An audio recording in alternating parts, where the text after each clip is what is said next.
Terima kasih Anda masih bersama kami. Bagi Anda yang baru saja bergabung, kami hadirkan kembali 3 berita utama hari ini. Diguyur hujan deras sejak Selasa malam, Kota Semarang banjir di sejumlah titik. Warga tangkap seorang lelaki yang selama 6 bulan melecehkan perempuan yang mengendarai sepeda motor di wilayah Demak. Bekas pabrik gula Gondang Winangun kini disulap jadi objek wisata edukatif dan menghibur di Klaten.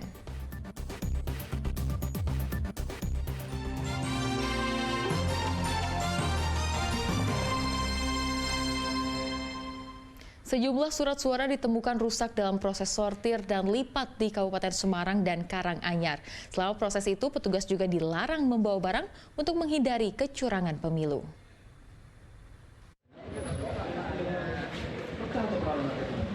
Proses sortir dan lipat surat suara pemilu 2024 dilakukan di gudang penyimpanan logistik KPU yang merupakan Gor Pandanaran, Kelurahan Wujil, Kecamatan Bergas, Kabupaten Semarang. 250 tenaga lepas menyortir dan melipat surat suara DPR RI dan DPRD Jateng.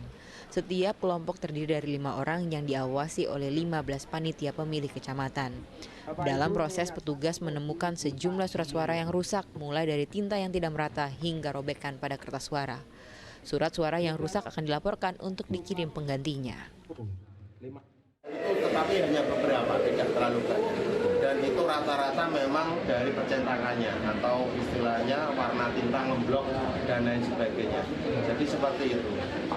Terkait dengan hal itu, ini baru kita inventarisir. Untuk hari ini nanti akan bisa kita ketahui berapa yang baik, berapa yang rusak. Tetapi sejauh ini dari pagi hari sampai siang hari ini kita melihat atau kita mendapati itu tidak begitu banyak yang rusak. Di Kabupaten Karanganyar, 450 tenaga lepas mulai melipat surat suara. Mereka dibagi dalam puluhan kelompok yang setiap kelompoknya beranggotakan 15 orang. Ada yang bertugas bagian menyortir, melipat, hingga mengemas suara-suara. Untuk menghindari kecurangan, pihak KPU melarang para tenaga lepas untuk membawa tas atau benda apapun, termasuk makanan dan minuman, ke tempat penyortiran dan pelipatan surat suara. KPU mencatat ditemukan ratusan surat suara rusak. Sampai kemarin itu dari hasil sortir dan lipat itu memang ada sebagian surat suara yang rusak. Untuk hari pertama kemarin itu sekitar 550 yang rusak. Itu kita pisahkan dan nanti kan kita mintakan penggantian. KPU Karanganyar menargetkan pelipatan surat suara akan rampung dalam 4 hari. Kini pihaknya menunggu surat suara DPRD Provinsi, Kabupaten Kota, DPD, dan Presiden Wakil Presiden. Yulianto, Heri Prasetyo melaporkan dari Kabupaten Semarang dan Karanganyar. Bagi yang masih mencari lokasi wisata seru dengan edukasi menarik, coba kunjungi wisata akuarium raksasa yang ada di Purbalingga. Di sana anak-anak bisa bermain dan belajar tentang berbagai satwa langka dari belahan dunia. Tidak ada yang lebih seru selain melihat langsung aneka satwa yang hanya ditemukan di buku pelajaran.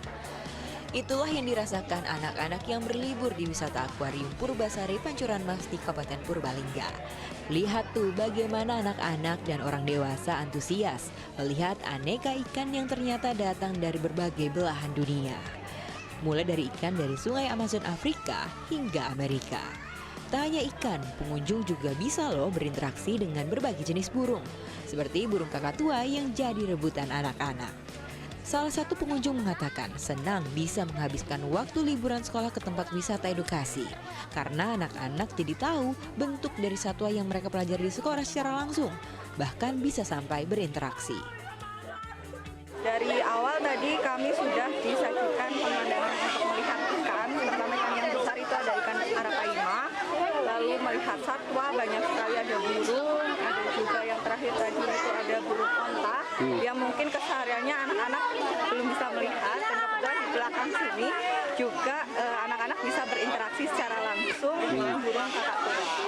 Dan manfaatnya apa yang diperoleh itu? Ya, yang diperoleh ya, anak-anak bisa berinteraksi langsung dengan satwa yang mungkin di rumah itu nggak ada.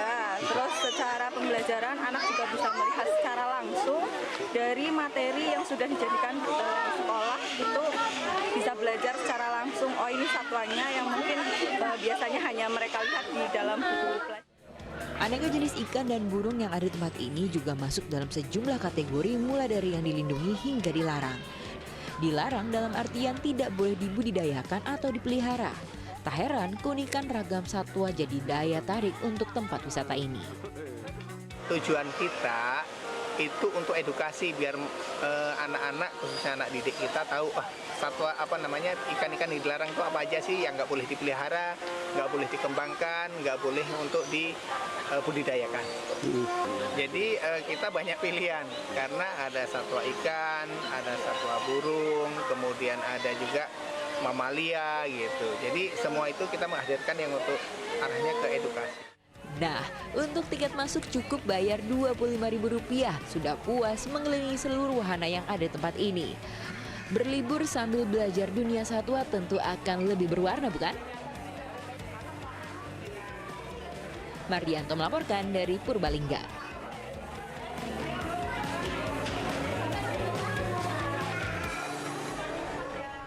Di Klaten juga ada pilihan untuk rekreasi sambil wisata edukasi. Bekas pabrik gula Gondang Winangun kini disulap jadi objek wisata yang menguraikan sejarah pabrik gula hingga koleksi lokomotif antik. Destinasi wisata baru ini berada di bekas pabrik gula Gondang Winangun, Jalan Jogja Solo, Desa Plawikan, Kecamatan Jogonalan, Klaten. Destinasi wisata tersebut menawarkan sejumlah wahana berbasis edukasi dan rekreasi. Begitu tiba, pengunjung dapat menjajal jembatan gantung, zona bermain anak, hingga flying fox dengan tinggi sekitar 10 meter dan panjang lintasan sekitar 50 meter yang memacu adrenalin. Selain itu, pengunjung dapat bermain di sejumlah wahana air dan kolam renang. Selanjutnya, pengunjung dapat menjelajah Museum Gula yang merupakan satu-satunya museum gula di Indonesia.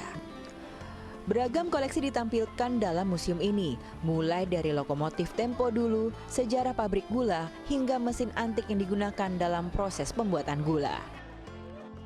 Ketika kita trial opening rata-rata satu hari 1.500. Itu hari ini kita, karena trial opening kemarin masih free ya, masih kita gratiskan gitu. Mulai kita tiketin ya, kita belum bisa menghitung animo masyarakat. Mudah-mudahan dengan tiket yang terjangkau dan wahana yang lengkap menjadi solusi wisata murah tetapi tetap bahagia. Sejumlah wisatawan mengaku menikmati wisata edukasi yang dinikmati oleh seluruh anggota keluarga. Cukup lengkap soalnya ada jembatan goyang, terus ada flying fox, ada rumah hantu, ada museum gula juga, sama kolam renang. Apa yang bisa diperoleh dengan wisata ke sini, termasuk ke museum tadi? Kalau di sini kita bisa menambah ilmu sama bisa liburan, bisa healing. Meski baru dibuka sepekan terakhir dengan tiket masuk Rp10.000 per orang, objek wisata ini bisa menarik kunjungan sekitar 1.500 wisatawan per harinya. Krisna Agung melaporkan dari Klaten. Informasi tadi mengakhiri jumpa kita hari ini. Atas nama rekan yang bertugas, saya Tia Anissa mengucapkan terima kasih atas kebersamaan Anda. Selamat beraktivitas dan sampai jumpa.